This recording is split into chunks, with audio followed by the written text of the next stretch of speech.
You feel the respect, the honor, that having them all here come together for that. And as an elder too, it's a good thing.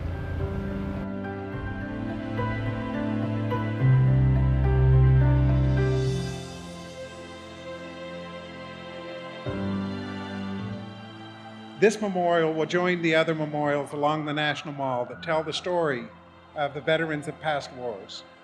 But instead of focusing on any one war, or even on war at all, our memorial focuses on the qualities of the warrior.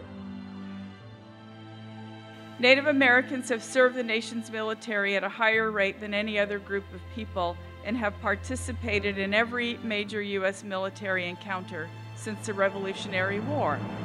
Yet Native American veterans and their contributions to our country largely have gone unrecognized throughout history. But we're going to change that with the installation of this wonderful memorial.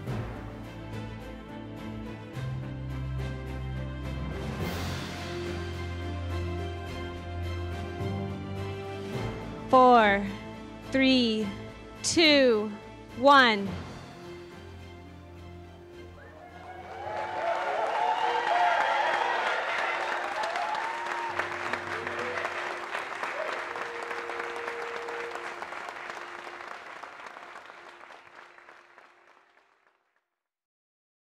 I just didn't realize the magnitude of this at all, and it slowly started building, and it just, after a while I got, oh my gosh, this is just bigger than I thought. You know, I tried to downplay it, say, oh, it's not a big deal.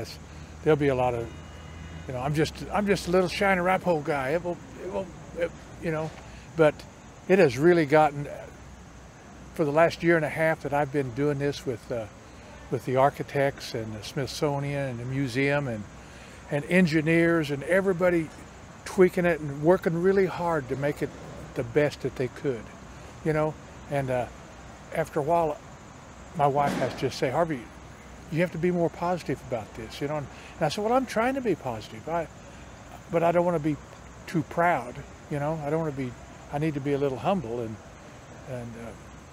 so I'm kind of bouncing between that, you know, trying to be a Cheyenne peace chief, you know, without being out in front all the time, you know.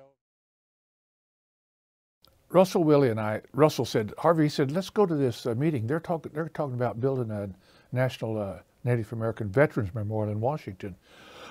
He said, let's go hear what they have to say. And that's when the Smithsonian sent these people around for 2 years prior to 2018. And they went to different locations and talked to Indians. What do you want in your memorial? And they would tell them, and they would record it and start writing down the concepts of what people wanted. So I went with Russell the first time, and I think it was at Shawnee. And then the second time, we were out in Oklahoma City, over there by the bus station at a hotel. We went in there, and they talked about it. And Russell said, Harvey, he said, why don't you do that? He said, submit something. I said, you know what? They probably already picked somebody. You know, that's probably the way it's done. They've already got somebody in mind. They're going to give it to somebody. I said, I'd just be wasting my time. He said, well, think about it. I said, well, let me dream on it. Let me dream about it. And so I went home and dreamed about it and said, you know what? How do you reach 574 nations? Hawaiians and Alaskans. How do you pull them all together? And I thought, you do it through traditions and ceremonies and things like that. I said, you know what? I said, we're the same, but we're a little bit different. I kind of recognize certain things of what they're doing. I kind of have an idea, and they may do it very similar, but they change things up. You know, I said, so let's just let me think about it. And I made a couple of drawings, and my wife came down and she said, well, Harvey, that looks pretty good. Why don't you clean that up? 514 people submitted something from 5 different countries. And they called me up and they said, well, you're one of the finalists, and we're going to have some meetings and some hearings, and we're going to listen to you guys. You guys pitch your story. So I said, well, all right, you know, I'm good with that. And I said, you guys going to pay my way up there?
For too long, American Indian, Alaska Native, and Native Hawaiian people's service and sacrifice to this country have not been duly recognized.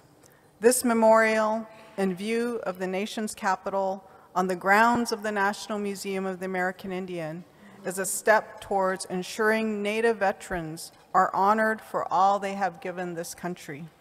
When the museum in Harvey came to the tribes, and they asked for the tribe's financial assistance and the tribe to help them to build this. And when Harvey got selected, you know, I thought that was a no-brainer. And we talked to the legislators and we all agreed to do it. It was $1 million contribution. Largest contribution the tribe has ever gave voluntarily that was actually a contribution and not a giveaway, so to speak, on some other transactions that happened in the past. But so we were proud to do it, and we were standing behind Harvey. We got criticized for it, but you know, that museum, that memorial out here is a great piece of artwork, a great inspiration by Harvey, and I thought it was a really great thing to do that our tribe stepped up with some of the other tribes that financed it, and Harvey did a lot of fundraising as well. But you know, for one of our own to get selected and do something up here in Washington, that was a great honor. So I appreciate all that Harvey's done. I'm so honored to be here today with you guys. This inspiration came from the Cheyenne and Arapaho people, the way I was raised and brought up, and things that I learned and was taught to me. I was raised by people born in the 1880s and 1870s, and they all talked about all of their history, you know, and I think that our history is so important to us.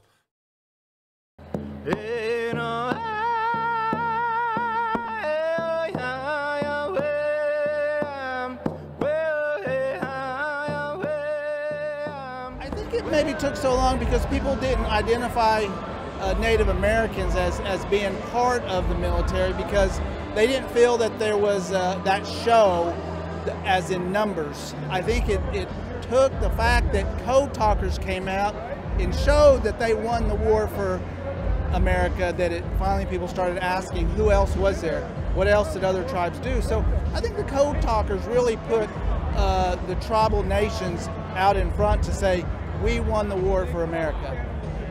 With over 500 nations in the United States, we have to work together and have that collaboration and communication. But this is something, as we said, should have been done some time ago, but it's now complete, it's done. And so we're excited to be here to celebrate the unveiling and the dedication to memorial ceremony. You can get that feeling when you walk around it and you're actually in front of it, that, you know, all those voices, all those past veterans that, you know, that now are seeing what's happening today, where these things were unheard of, and back then they weren't even a vision. You know, it was just, like I said, something that was overlooked, and I'm really glad that we're not overlooking it anymore. Before the museum opened, I presented them with an eagle feather and a flute that I flew on my mission, and it's up here on display. And you know, always come up here, people always come up here to the museum to look around, and I said, go take a look at the flute and the feather. And every time I go up and look at it, it really, it's moving for me to see that people honor what I flew to honor my ancestors and all Native peoples. So to be a part of that and to come here to the Veterans Memorial and to see what my neighbor, Harvey has done, I'm really looking forward to it. I know this is history, with this weekend, and we have our some leadership here, as well as our veterans that are going to be taking part in something very special here, with the ceremony and with the procession coming in on the mall. This is going to be an incredible honor to all Native veterans, our women and men.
We are honored and proud that the National Native American Veterans Memorial in Washington, D.C. was designed by our tribal member, our veteran, and one of our 44 chiefs, Harvey Pratt.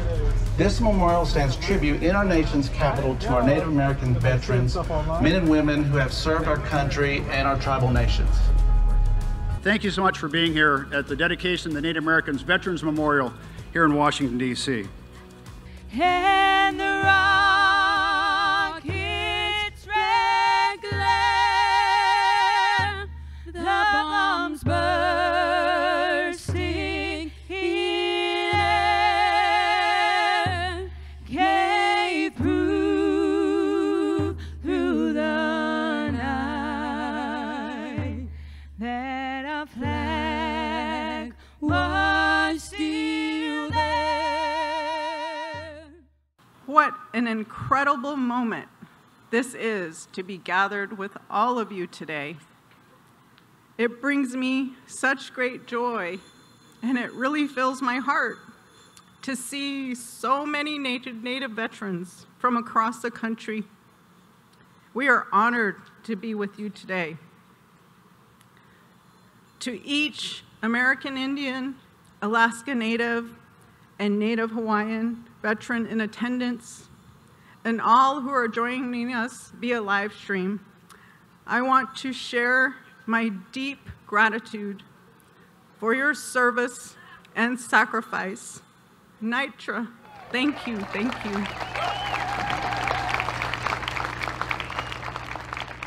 To all the families and communities who throughout the years supported your loved ones in their service and welcomed them back home with honor and healing. Nitra, thank you.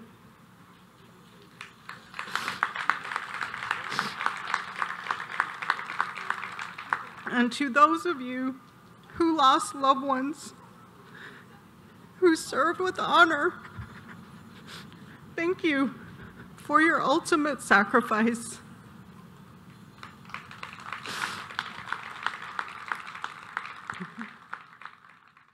This is the first memorial ever done on Smithsonian land. And for me, there's nothing more important than this being the very first one.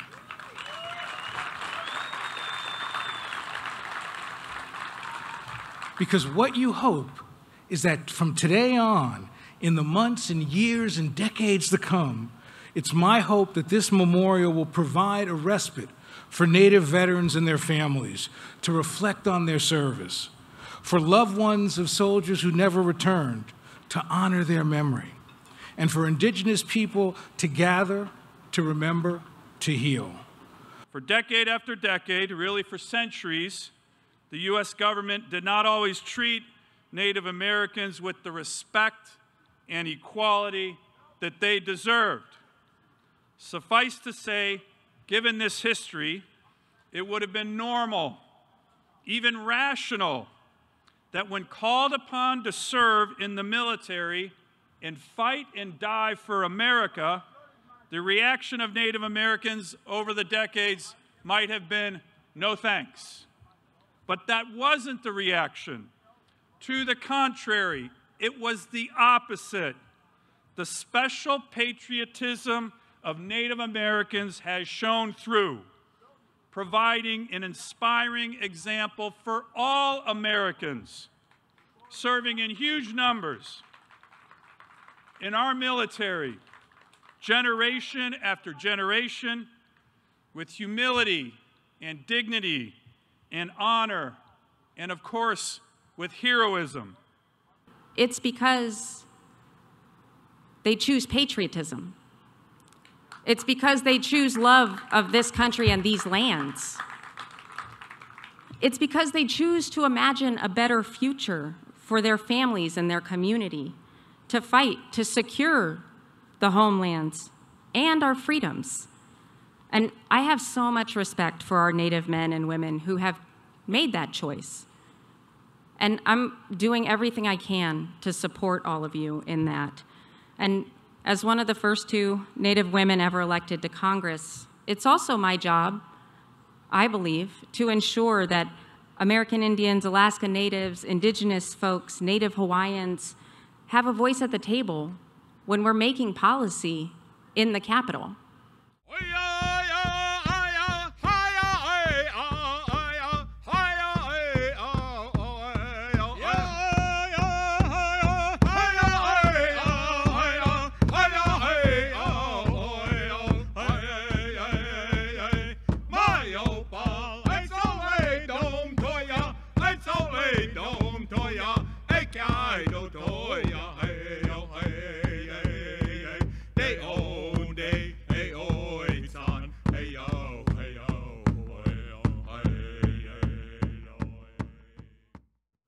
It is an extraordinary act to put on the uniform of our nation, leave the safety of home, your loved ones, deploy to a war zone in a foreign land, fight for the freedom of others, sometimes, by the way, freedoms that many Native vets did not themselves enjoy. But it's something that so many Native veterans have done throughout the years. Alaskan Natives, Native Hawaiians, across conflicts and across the world. That's why this day, that's what this day honors. That's what this memorial will in perpetuity honor. Their service, their stories, their sacrifice, their, as Senator Sullivan said, heroism. Every Indigenous person in this country has a profound connection to this land. We feel a deep obligation to future generations. For most of us, this is the only home we have ever known. This connection can explain why Native people have served in our nation's military at such high rates. And yet, Native veterans and their contributions to our armed forces have often gone unrecognized throughout our history. This memorial changes that. We knew that we were going to get it built. We knew before we even had the money that we were going to get it built. We didn't know how or when, but we knew it would get done. Finally, it got done, and then COVID came along, and we had to delay the opening for a couple of years. And, you know, today is that day. This next gentleman is the one responsible for the making of the memorial. And I'm very fortunate that I get to introduce a very good dear friend of mine and a former neighbor just north of Oklahoma City, up on the by the Lazy E Arena, Harvey Pratt. He's a veteran as well. He served as a U.S. Marine in Air Rescue and Security. He was also inducted as Traditional Peace Chief, the Cheyenne Nation's highest honor. I'd like to please turn your attention to the monitor, the designer of the memorial, Harvey Pratt, the Cheyenne and Arapaho Tribes.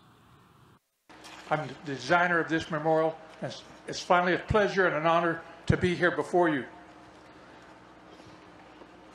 I want to look at the heavens today. The Creator gave us a nice gentle rain to water Mother Earth and for us to start a new day with the rain.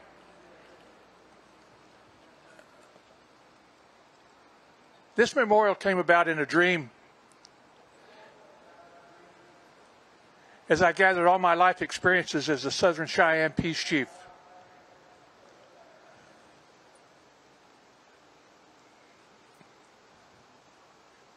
We've created a path of life, a warrior circle of honor, lances with sacred colors on them and prayer cloths,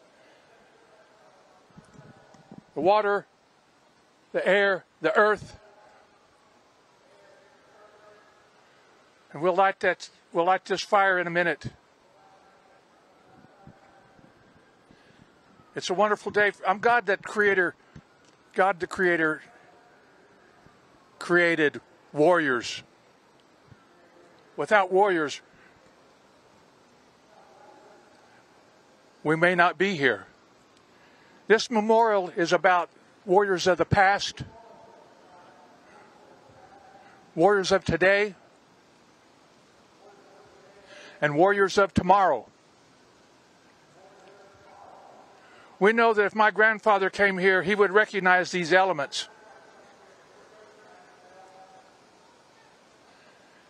And our warriors today recognize these elements. And my grandchildren's grandchildren will recognize these elements. This memorial was made for all ages. So with that, we're getting ready to, we hope that you will stand, if you're able to, when we light this memorial light now.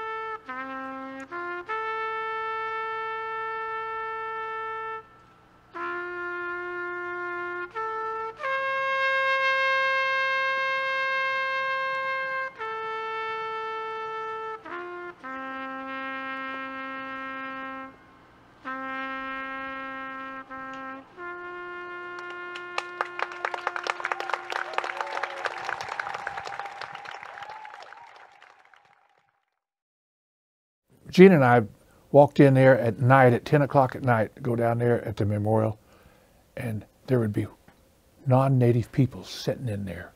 And I thought, what the hell? You know? I said, hey, what are you guys doing? Oh, we came down here because we heard about it, and we sit down, and I said, how long have you been? Oh, been here an hour, just sitting here. They said, it's just something here, something really, and this is non-native people doing that, you know? This memorial is not just for a period of time.